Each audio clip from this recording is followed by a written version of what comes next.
महाराज खटांग के पुत्र थे महाराज दिलीप। एक बार ये अपने गुरु महर्षि वशिष्ठ के आश्रम में गए, जहां इन्होंने उनकी गाय कामधेनु पुत्री की नंदिनी की रक्षा का प्रण कर लिया।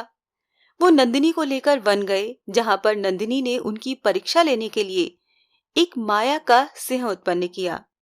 उस सिंह ने नंदिनी पर आक्रमण किया, जिसकी रक्षा के लिए महाराज दिलीप ने उस सिंह पर अनेक वाण चलाए, किंतु सारे व्यर्थ हुए। तब उस सिंह ने कहा कि मुझे वरदान प्राप्त है कि कोई भी अस्त्र शस्त्र मुझे हानि नहीं पहुंचा सकता। आज इस गाय को मेरा भोजन बनने से कोई नहीं बचा सकता। तब महाराज दिलीप ने उनसे कहा कि वो उसे खा ले, किंतु नंदिनी को छोड़ दे। उस माया सिंह ने उनकी बात मान ली और दिलीप उनका भोजन बनने के लिए भूमि पर बैठ गए। तब उनकी गौ भक्ति से प्रसन्न होकर नंदिनी ने उन्हें एक परम प्रतापी पुत्र का वरदान दिया। उसी वरदान स्वरूप महाराज दिलीप की पत्नी सुदक्षिणा के गर्भ से महाप्रतापी रघु का जन्म हुआ। उन्होंने महर्षि वशिष्ठ से समस्त विद्याओं को प्राप्त कर लिया। संसार के समस्त दिव्यास्त्र उनके अधीन हो गए। ऐसा कहा गया है कि उनके पास स्वयं नारायण अस्त्र भी था। जब वो युवा ही थे, तब उनके पिता महाराज दिलीप ने अश्वमेघ यज्ञ किया। स्वयं रघु ने उस अश्व की रक्षा का भार लिया। पृथ्वी पर तो कोई उस अश्व को पकड़ पाने का साहस नहीं कर पाया, किंतु देवराज इंद्र ने उस अश्व को चुरा लिया। जब रघु को इस बात का पता चला, तो उन्होंने देवराज इंद्र को द्वंद्व के लिए ललकारा।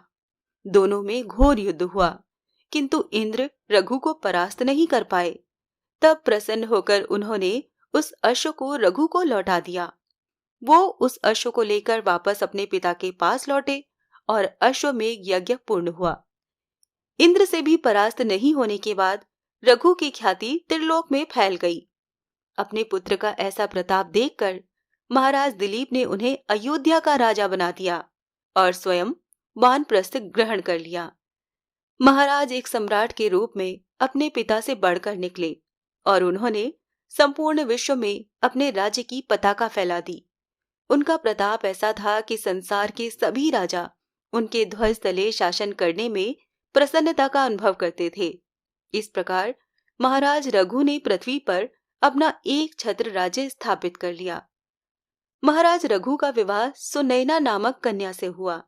कुछ ग्रंथों में उनकी पत्नी का नाम चंद्रभागा बताया गया है।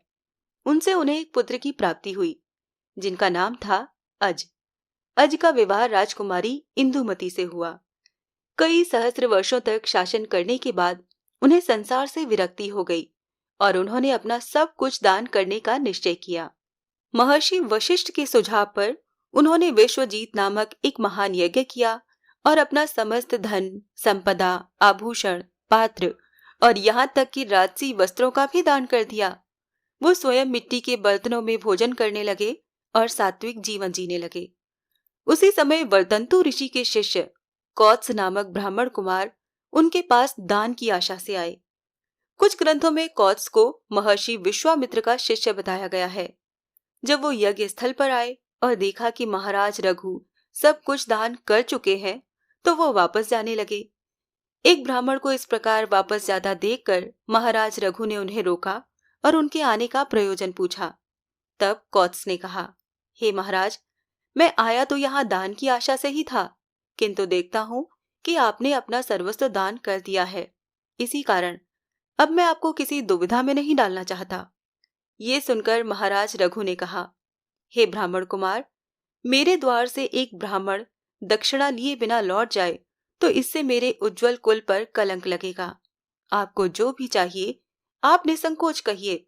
मैं आपको वचन देता हूँ कि मैं आपकी दक्षिणा अवश्य दूंगा। तब कौत्स ने कहा कि उन्हें दक्षिणा में 14 करोड़ स्वर्ण मुद्राएं चाहिए। एक ब्राह्मण को इतना धन मांगता देखकर रघु आश्चर्य में पड़ गए और उनसे पूछा कि ऐसा क्या कारण है कि आपको इतने धन की आवश्यकता है। तब कौत्स ने बताया कि उन्होंने अपने गुरु से बार बार गुरु दक्षिणा मांगने का हठ किया, जिससे चिढ़कर उनके गुरु ने कहा कि मैंने तुम्हें 14 विद्याएं पढ़ाई हैं, अतः तुम हर विद्या के लिए मुझे 1 करोड़ स्वर्ण मुद्रा दो। उसी के लिए मैं तुम्हारे पास आया हूँ। तब महाराज रघु ने कौत्स से कहा, हे ब्राह्मण कुमार, आप मेरे अतिथिशाला में 3 दिनों तक रुकिए। मैं इन 3 दिनों में किसी भी प्रकार आपकी दक्षिणा का प्रबंध कर दूंगा। तब कौत्स ने उनकी बात मान ली और वहीं रुक गए। बाद में महाराज रघु ने अपने महामंत्री से पूछा कि इतना धन कैसे प्राप्त किया जाए। तब उनके महामंत्री ने कहा, हे महाराज, आपके विश्वजीत यज्ञ के लिए संसार के सभी राजा पहले ही कर दे चुके हैं, जिसे आपने दान कर दिया। अब उनसे पुनः मांग कर तो न्याय नहीं है। तब महाराज रघु ने कहा कि यदि ऐसा है तो मैं देवताओं के कोषाध्यक्ष कुबेर से कर लूंगा। तब उनके महामंत्री ने पूछा कि वो तो देवता है, उनसे कर कैसे लिया जा सकता है। इस पर महाराज रघु ने कहा कि वो भले ही देवता हों, पर रहते कैलाश के निकट अलकापुरी में है, जो पृथ्वी पर ही है।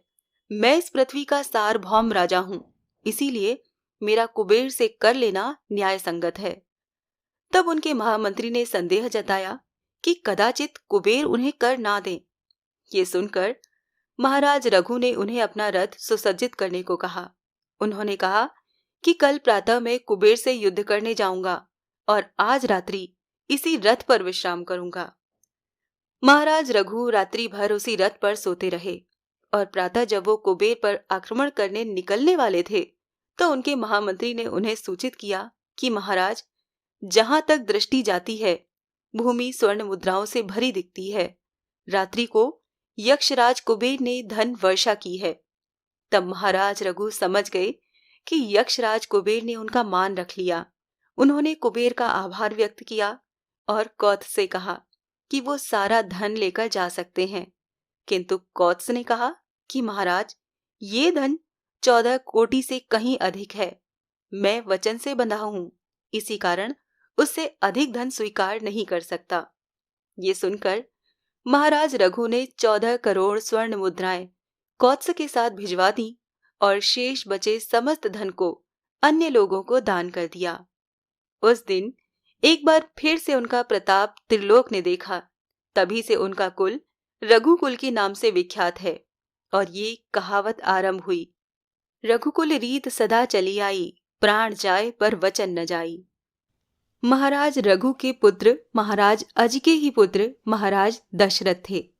महाराज दशरथ के ही पुत्र श्री राम, भरत, लक्ष्मण और शत्रुघ्न थे।